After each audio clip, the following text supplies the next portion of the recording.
Hello everyone, so today we're going to be covering the Trials of Chaos, all the bosses, what you need to know, so, they don't kill you, or at least you can kind of figure out what they're doing without having to run or waste a bunch of runs. Going to cover first this big bird guy that always kills me, he seems the most lethal, and then the two other bosses, which in my opinion are much easier, and then finally going to cover the Trial Master for the Ascendancy. And let me break it down for you. So starting with the Death NATO, here he is. So he does this wind-up thing, okay? I'm going to play it for you multiple times here. He does this wind-up, okay? And that's what you got to look for. You got to look for him like he does a little wind-up, a little back burst, and then blam. And then he's in a tornado. And then, as long as you don't get caught in that tornado, you just run around in circles, okay? You just got to run around in circles. I have 35% move speed on my boots here, so I'm able to outrun that easily. But this is one of the big reasons why you want at least some move speed on your boots.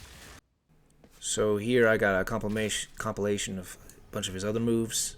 All of his electric attacks do a ton of damage. So I have 81% resistance in this clip. And like I'm telling you, his electric attacks do tons of damage. You just kind of need to dodge all of them. He has one move where he jumps up in the air there and jumps down on top of you. That's not that big of a deal. But you see, he kind of telegraphs all of his moves where you really kind of keep watching them, and you gotta watch those hands. See, like there, you can kind of see that he's throwing out those things. And when he's throwing out those things, they can do a lot of damage. They tend not to kill me, but see, like there, it's like boom, he's launching an electric ball. So you just gotta kind of keep going. Kind of like in the square pattern that's on the floor there. You just kind of want to follow that a bit, and you just keep moving around in the square. It's like bam, see, big electric damage. You definitely need lightning resist to beat this guy.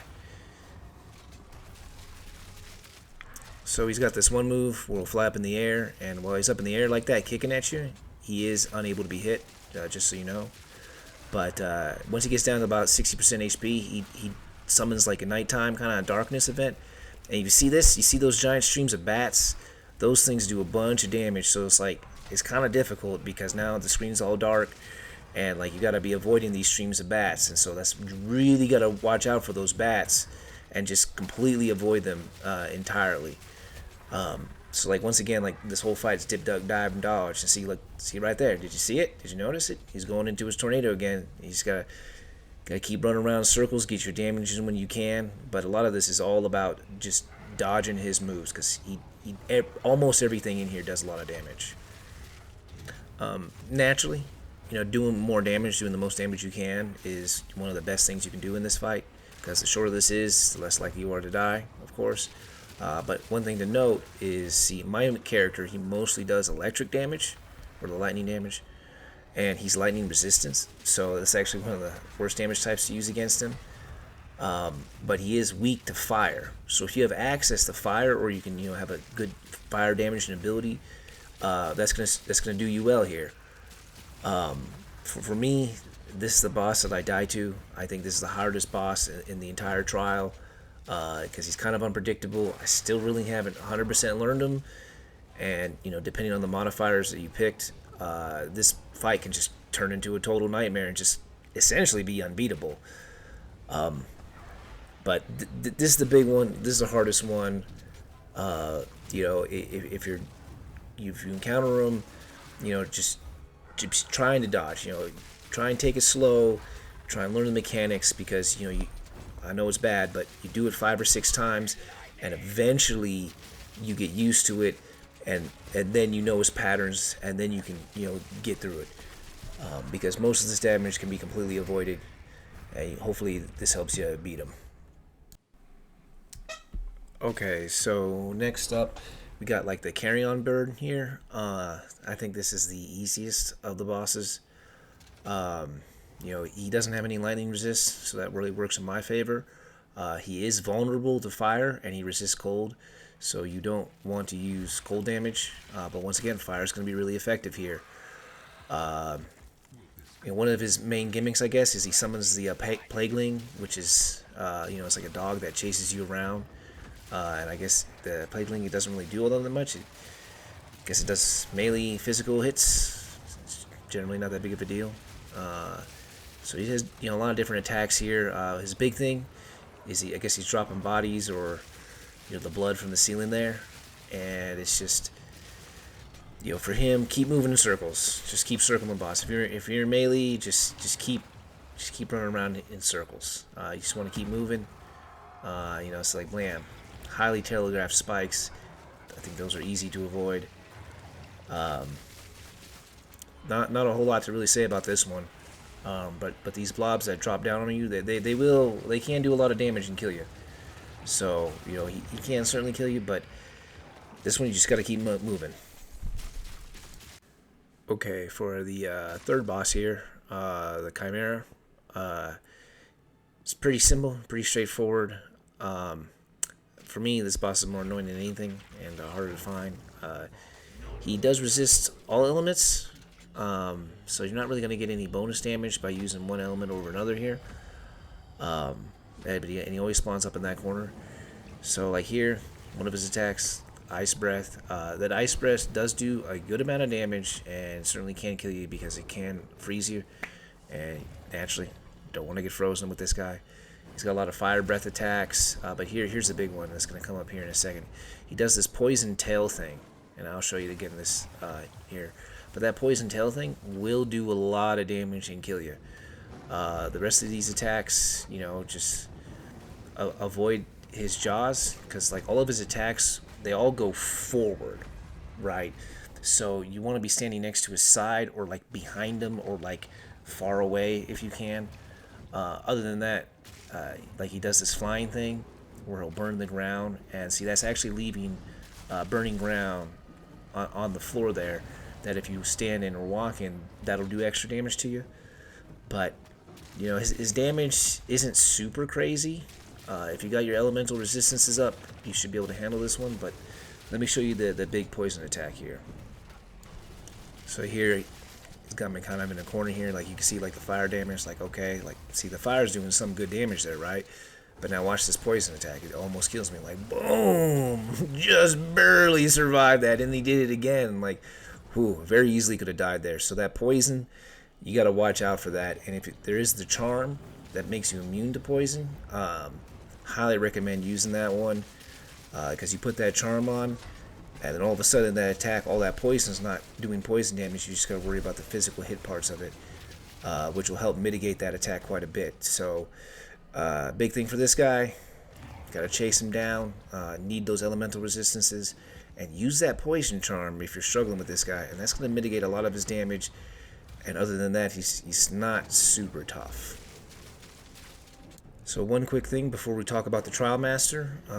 For the Trial Master, you're going to need the 3 Fates. And so this is my final boss on the run. On the 10 room runs, the final boss will drop this, the Cowardly Fate. You saw that there? That's what you need to get to the final boss. Okay, so for the Trial Master here, so this is at the end after the reward room. On the right, you're going to see this, you know, Trial Master's Tower thing here. You have to open your inventory and you just put those 3 different fates in. So you do need to do at least 3 runs at the 10 room runs to get at least 3 of those. I seem to be getting them always in order. I don't know if I'm just getting lucky or not, but I haven't done this like a ton. But that'll get you up here to get to the Trial Master, and then when you beat this guy, that's when you can get that 4th Ascendancy if that's what you're looking for.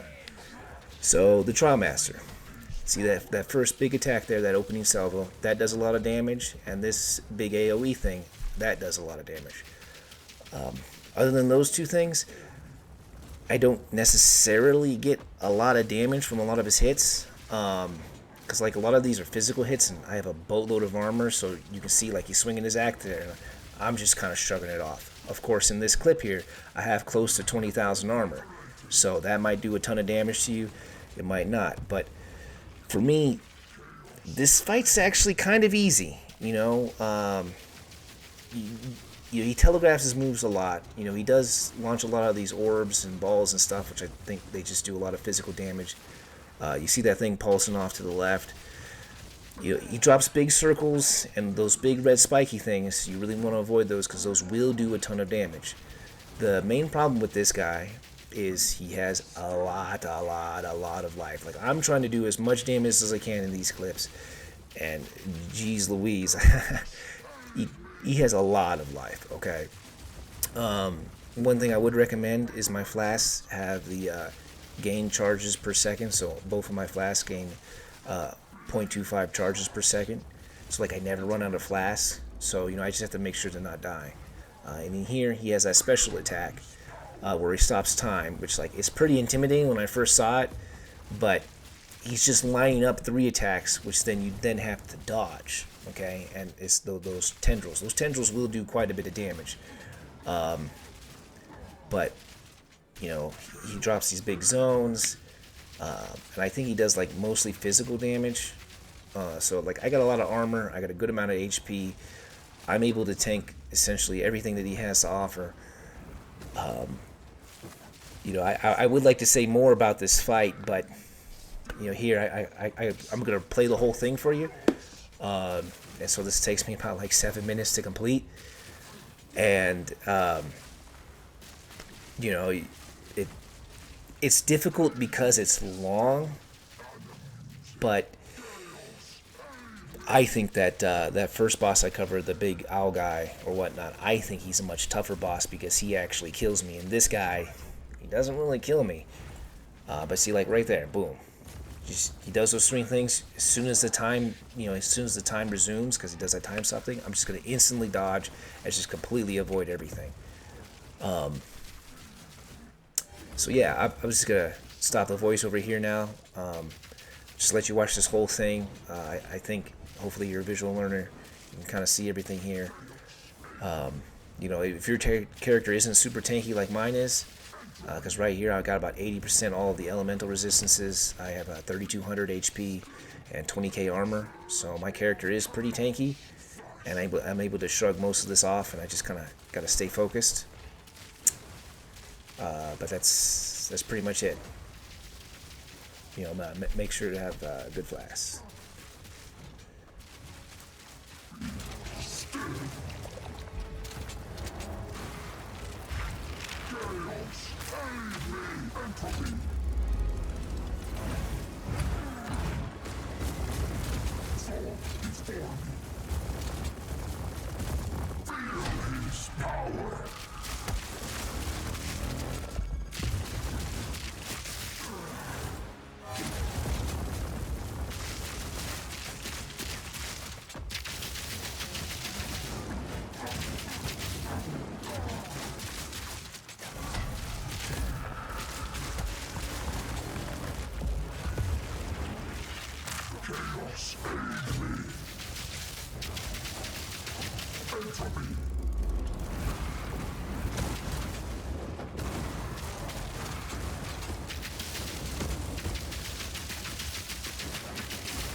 Embrace chaos.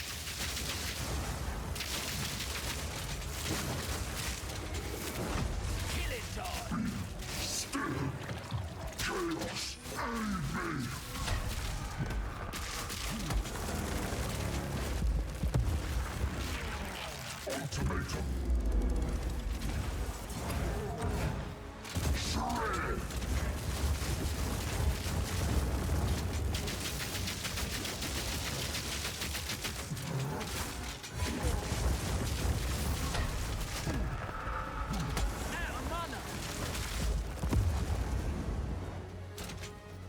Chaos, aid me.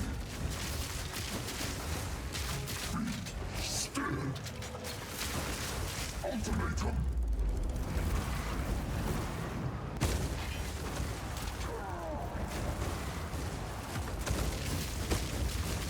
Be still. Farcical.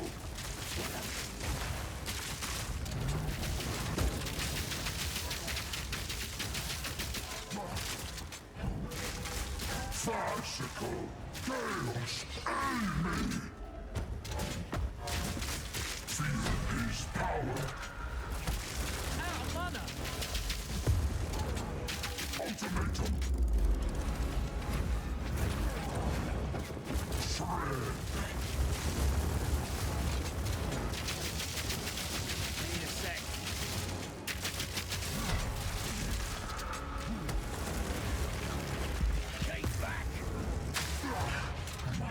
service is finally over.